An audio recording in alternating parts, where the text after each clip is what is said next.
Hi friends, నేను మీ కళ్యాణ్. ఎలా ఉన్నారు? అందరూ బాగున్నారా? రీసెంట్ గా నేను మా ఫ్యామిలీ అంతా కలిపి ట్రిప్ కి బయలుదేరాం. ఈ ట్రిప్ చాలా ఎక్సైటింగ్ గా అండ్ ఇంట్రెస్ట్ గా ఉంటుంది.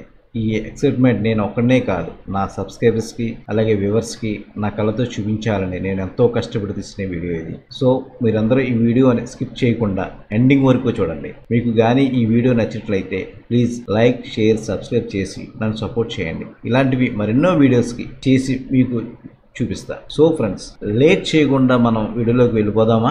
భారత స్వతంత్ర ఉద్యమం ఒక చరిత్ర అయితే ఇది ఒక చీకటి రోజు కూడా. ఆ చారిత్రాత్మక అనుభూతిని పొందడానికి మేము ఢిల్లీ నుంచి బయలుదేరి మరుసటి ఉదయం 6:30కి రీచ్ అయ్యి అక్కడ రూమ్ తీసుకుని ఫ్రెష్ అయ్యి ఈ ఆటో రిక్షాలోని ఆ గమ్యానికి చేరుకున్నాం. ఇక్కడ దింపిన తర్వాత నాటి జరిగిన వాలాబాగ్ మరణకాండ అమరులైన వారి పేర్లు ఇక్కడ రాసి పెట్టారు. ఎప్పుడైనా వెళ్తే గనక అమృత్సర్ ఈ యొక్క స్తూపం ఒకసారి చూడండి, చూసి ఒకసారి చదవండి. ఎవరు ఎంతమంది అమరులయ్యారు అన్నది ఇక్కడ క్లియర్ గా మెన్షన్ చేసి పెట్టారు. ఈ యొక్క అమర స్తూపం వద్ద నుండి జలియన్ వాలాబాగ్ ఎంట్రీ చేయడం ప్రారంభించారు. ఈ జలియన్ వాలాబాగ్ మెమోరియల్ పార్క్ మొత్తం ఒకటే ఎంట్రన్స్ ఉంటుంది. ఈ చిన్న ఇరికైన ఎంట్రన్స్ నుండి ఈ గ్రౌండ్లోకి వెళ్ళాలి మనం. ఇప్పుడు ఇది ఇలా మార్చారండి. ఆనాడు ఆనందోత్సవాలతో పార్కులోకి వస్తున్న వారి చిత్రపటాలను ఇక్కడ ఏర్పాటు చేశారు. చూస్తున్నారు కదా, అంతా ప్రజలు ఆనందోత్సవాలతో జరిగిన ఫోటోలు, పిల్లలు మొత్తం చాలా అందంగా చెక్కబెట్టారు. చాలా అందంగా కూడా చేశారు ప్రతిదీ కూడా. మనం అలా చూసుకుంటూ కూడా లోపలికి వెళ్ళచ్చు. నేను వెళ్తున్నాను కదా, అలాగా చాలా బాగుంది ఇదంతా అనేది. నేను ఎంట్రన్స్ అయిన తర్వాత కూడా చాలా ఎక్సైటింగ్గా ఫీల్ అయ్యాను లోపలికి వెళ్ళిన తర్వాత. ఈ పార్క్ను కొత్తగా రెనోవేట్ చేయబడిందండి, జలియన్ వాలాబాగ్ మెమోరియల్ పార్క్ని. ఇందులోనే మొత్తం 4 గ్యాలరీలు ఉంటాయి. చూశారు కదా, మొత్తం పార్క్ అంతా మార్చేశారు. మొత్తం అంతానే చాలా అందంగా, చాలా నీట్గా తయారు చేశారు. ఆనాడు జరిగిన విశేషాలు తెలుసుకుందాం మనం. ఇందులో మొత్తం 4 గ్యాలరీలు ఉంటాయండి. వీటిలో నాడు జరిగిన విశేషాలు, దాని యొక్క తర్వాత సంభవించిన సంఘటనల గురించి, స్వతంత్ర గ్రామంలో పంజాబీ పాత్ర గురించి వివరించడం జరిగిందండి. జలియన్ వాలాబాగ్ మారణకాండకు సంబంధించిన విషయాలు వీడియోల రూపంలో ప్రదర్శిస్తున్నారు. మనం కూడా ఆ రోజు ఏం జరిగిందో ఒకసారి చూసేద్దామా?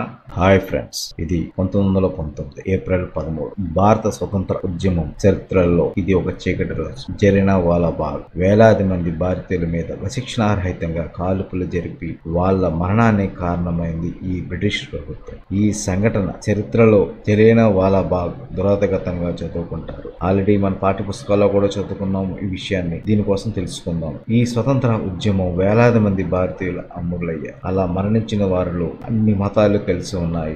హిందువులు, సిక్కులు, ముస్లింలు ఉన్నారు. ఇవన్నీ మన చరిత్రలో చదువుకున్నాం. జనరల్ డయ్యర్ ఆదేశాల మేరకు జవాన్లు కాల్పులు జరిపారు. వేలాది మంది భారతీయులు విరుచుకుపడ్డారు. అసలు జలియన్ వాలాబాగ్ మంది ప్రజలు ఎందుకున్నారు, ఎందుకోసం వచ్చారు? డయ్యర్ భారతీయుల మీద అకారణంగా విచక్షణారహితంగా కాల్పులు జరిపి వేలాది మంది చావుకు కారణమయ్యారు. ఈ మరణకాండ తరువాత ఉధమ్ సింగ్ జనరల్ డయ్యర్ ను చంపి అందుకు ప్రతీకారం కూడా తీర్చుకున్నాడు. ఎవరైతే ఉధమ్ సింగ్ చంపాడో అస్సలు ఆ వ్యక్తి కాదు, జనరల్ డయ్యర్ చేసిన ఘాతుకం ఇది. ఎటువంటి హెచ్చరికలు లేకుండానే అక్కడ ఉన్న అమాయకమైన ప్రజల మీద ఫైరింగ్ స్టార్ట్ చేయించాడండి డయ్యర్. కొంతమంది ప్రాణాలు కాపాడుకోవడానికి ఏం చేయాలో తోచగా అక్కడనే ఉన్న బావిలోకి దూకేశారు. అదేనండి ఈ బావి. పాతగా ఉన్నప్పుడు మటుకు క్లోజ్ చేయలేదు, ఇప్పుడైతే మొత్తం క్లోజ్ చేశారు. అసలు ఆ రోజు ఏం జరిగిందో తెలుసుకుందామా మనం? యాక్టర్ బ్రిటిష్ పాలకులు తీసుకొచ్చిన క్రూరమైన చట్టం. ఈ చట్టం ద్వారా భారతీయుల్ని బలమైన కారణము లేకుండానే అరెస్ట్ చేయవచ్చు. 2 సంవత్సరాలు జైల్లో కూడా ఉంచవచ్చు. ఇక్కడ జరిగిందని ఆ మారణ హోమం, జలియన్ వాలాబాగ్ మారణ హోమం. ఇది చూస్తున్నారు కదా, మొత్తం బుల్లెట్స్ అలా తగిలినవి, రంధ్రాలు, గోడలకు రంధ్రాలు అన్నీ. ఆల్రెడీ చాలా యూట్యూబ్ ఛానల్లో చూసుంటారు కదా. ఈ చట్టానికి వ్యతిరేకంగా దేశవ్యాప్తంగా నిరసనలు మొదలయ్యాయి. మహాత్మా గాంధీ గారు సత్యాగ్రహ ఉద్యమాన్ని ప్రారంభించారు. ఈ నిరసనలకు నాయకత్వం వహిస్తున్న doctor Saifuddin, doctor Satyapal 9 April 1919లో అరెస్ట్ చేయడంతో అమృత్సర్లో నిరసనలు మరింత పెరిగాయి.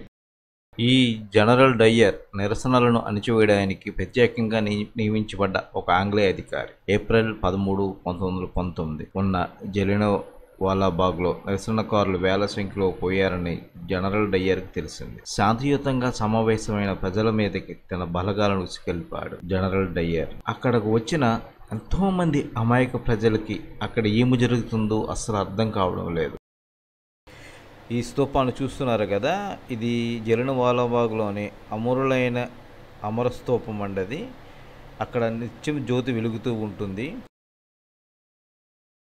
ఎటువంటి హెచ్చరికలు లేకుండానే అమాయకమైన ప్రజల మీద ఫైరింగ్ స్టార్ట్ చేయించాడు డయ్యర్. ఉన్న ఒక ఎంట్రీ కూడా తన బలగాలతో మూసివేయించి గోడలు దూకి పారిపోదాము అనుకునే వారిపైన కూడా కాల్పులు జరిపాడు. ఇది కేవలం 10 నిమిషాల్లోనే విచక్షణారహితంగా కాల్పులు జరపడం 1000 మందికి పైగా ప్రాణాలు గాలిలో కలిసిపోయాయి. అంచనా ప్రకారం 2000 మంది. అంచనా. ఆ మారణకాండ జరిగిన ప్రదేశం ఇదే.